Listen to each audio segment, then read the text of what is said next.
दोस्तों, हाल ही में मौसम विभाग ने अपनी लेटेस्ट चेतावनी में बताया कि सावधान रहें, इस बार हाड़ कंपाने वाली ठंड पड़ेगी। अभी अक्टूबर महीने में ही सर्द मौसम की आहट महसूस होने लगी है। इस बार सर्दी ने जल्दी दस्तक दे दी है। पहाड़ी राज्यों में भी बर्फबारी देखने को मिल रही है। जम्मू कश्मीर, हिमाचल और उत्तराखंड में सीजन की पहली बर्फबारी भी हुई। उसके बाद मैदानी राज्यों में ठंड का एहसास होने लगा है। देश की राजधानी दिल्ली एनसीआर में भी अब सुनहरे दिन लौटे। ठंडी हवाओं के साथ चमकीली धूप निकल रही है और बारिश का सीजन अब धीरे धीरे खत्म होने वाला है। मतलब मानसून की विदाई पूरी होने वाली है। वैसे कई राज्यों से तो ऑलरेडी मानसून काफी टाइम पहले जा चुका है, लेकिन कुछ राज्यों के कुछ जिलों से अब मानसून धीरे धीरे एंड हो रहा है। देखिए कुछ मौसम के हालात। राजस्थान और मध्य प्रदेश के शहरों में बीते कुछ ही घंटों के दौरान तापमान में 15 डिग्री तक की गिरावट देखने को मिली है और इसके पीछे वजह है ये पहाड़ों पर जो बर्फबारी हो रही, इस वजह से सर्दीली ठंडी हवाएं आ रही है। हिमाचल के केलोंग में तो पारा माइनस में पहुंच चुका है। -1 डिग्री सेंटीग्रेड दर्ज हुआ और मनाली लेह हाईवे 4 दिन से बंद पड़ा है। एक्चुअली अभी जम्मू कश्मीर, हिमाचल, उत्तराखंड वगैरह इन पहाड़ी राज्यों में जो बर्फबारी हो रही है ना,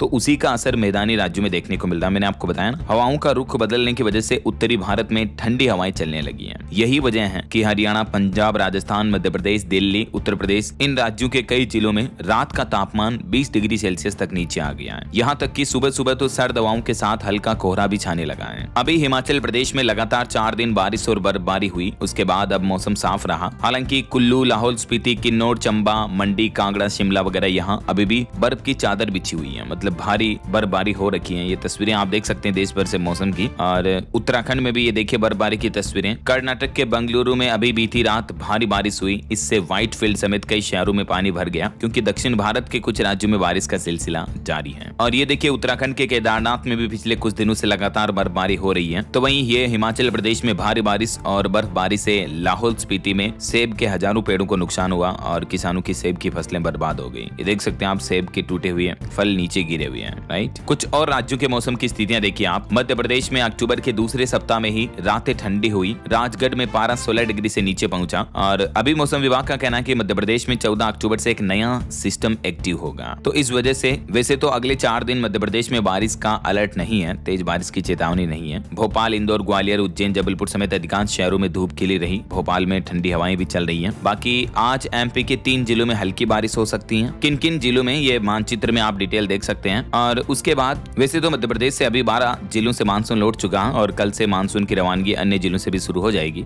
लेकिन मौसम विभाग का कहना है कि 2-3 दिन कुछ जिलों में हल्की फुल्की बूंदाबांदी देखने को मिल सकती है। बाकी मौसम ऑल ओवर लगभग क्लीन रहेगा ना। अब भारी बारिश का अलर्ट नहीं है। और राजस्थान में भी देखिए सर्द हवाएं चलने लगी। पाली में अभी सबसे ठंडी रातें चल रही है। तापमान 20 डिग्री से नीचे पहुंचा। और अगले 3 दिन राजस्थान में मौसम मानसून कैसा रहने वाला है, तो देखिए उत्तरी हवाएं चलने से राजस्थान में भी अचानक सर्दी बढ़ने लगी है। जोधपुर, चूरू, गंगानगर, अजमेर समेत 20 से ज्यादा शहरों में तापमान, न्यूनतम तापमान जो 20 डिग्री से भी ज्यादा नीचे दर्ज हुआ। हालांकि राजस्थान के भी अभी किसी भी जिले में भारी बारिश का अलर्ट नहीं है। इधर हरियाणा में भी देखिए ठंड की दस्तक हुई। रात का तापमान गिरा। हिसार में पारा 16.5 डिग्री नीचे पहुंचा, जबकि 5 शहरों में 18 डिग्री से भी ज्यादा कम हुआ। हरियाणा में भी अगले 24 घंटे कहीं बारिश का अलर्ट नहीं है। और पहाड़ी राज्य में देखिए आप, उत्तराखंड में आज 5 जिलों में बारिश हुई। अल्मोड़ा में कोहरा छाया रहा। बाकी जगह मौसम शुष्क रहेगा। और बर्फबारी के बाद 4 धाम में भी भक्तों की भीड़ देखने को मिल रही है, क्योंकि जल्दी तो 4 धाम के कपाट वगैरह भी बंद हो जाएंगे। तो अभी ये तस्वीरें देख सकते हैं। मौसम साफ होने के बाद बद्रीनाथ में भी भक्तों की भीड़ लगी। और ये केदारनाथ मंदिर में भी तस्वीरें देख सकते हैं बर्फबारी के बाद की। और ये पिथौरागढ़ में आदि कैलाश का मौसम भी साफ हो गया है। तो ये काफी रोमांचक भरा मौसम का नजारा देखने को मिल रहा है। वहीं छत्तीसगढ़ में देखिए दोस्तों, उत्तरी छत्तीसगढ़ में आज से मानसूनी एक्टिविटी कम होगी। अब मध्य हिस्से में मौसम सामान्य रहेगा। बस्तर संभाग में बिजली गिरने और आंधी चलने का अलर्ट है। बाकी छत्तीसगढ़ में भी वैसे तो मानसून की विदाई शुरू हो चुकी है, लेकिन मौसम विभाग का कहना है कि अगले 5 दिन कुछ जगहों पर हल्की से मध्यम बारिश हो सकती है। उत्तर छत्तीसगढ़ में बारिश की गतिविधियां थोड़ी कम होने की संभावना है। 15 अक्टूबर के बाद से छत्तीसगढ़ से मानसून लौटने की संभावना है। हालांकि बीते दिन भी छत्तीसगढ़ की राजधानी रायपुर में तेज बारिश देखी गई और मौसम विभाग ने कहा था कि 2 दिन बाद बारिश पर ब्रेक लगेगा। कुछ जगहों पर गरज चमक के साथ बौछारें पड़ने की चेतावनी है। इस महीने अक्टूबर में अब तक छत्तीसगढ़ में 109% ज्यादा पानी बरसा है। और उत्तराखंड के तो 7 जिलों में बारिश का अलर्ट है। मैंने आपको बताया 2 जिलों में तो सुबह से ही बरसात जारी है। और बाकी अगले 24 घंटों के दौरान देश भर में मौसम की संभावित गतिविधियां क्या रह सकती हैं। रायलसीमा और दक्षिण आंतरिक कर्नाटक में मध्यम से भारी बारिश होने की संभावना रहेगी। असम, मेघालय, नागालैंड, मणिपुर, मिजोरम वगैरह में भी हल्की मध्यम बारिश हो सकती है। गंगा, पश्चिम बंगाल, उड़ीसा, आंध्र प्रदेश, तमिलनाडु, केरल, अंडमान निकोबार द्वीप समूह, लक्षद्वीप, दक्षिण कोंकण, गोवा वगैरह इन राज्यों में हल्की फुल्की बारिश बौछारें हो सकती हैं। और बाकी कुछ पश्चिमी हिमालय वगैरह इन पहाड़ी राज्यों में भी बारिश के हालात रह सकते हैं। लेकिन इस बार अब मौसम विभाग का कहना है कि मानसून लगभग विदा हो चुका है और ठंड की शुरुआत जल्दी होगी। और इस सर्दी में भारत में कड़ाके की ठंड पड़ेगी, तो सर्दी से बचाव का आप ध्यान रखें, अभी से तैयारियां करने लगे। ठीक है, वैसे आप कौन से राज्य में कौन से जिले में रहते हो दोस्तों, और आपके राज्य जिले में अभी मौसम के हालात क्या चल रहे हैं, कमेंट करके बताइएगा। तो मुझे आपके राज्य और जिले का नाम कमेंट में लिखिए। साथ ही इस वीडियो को लाइक और शेयर करना, DLS न्यूज चैनल को सब्सक्राइब करके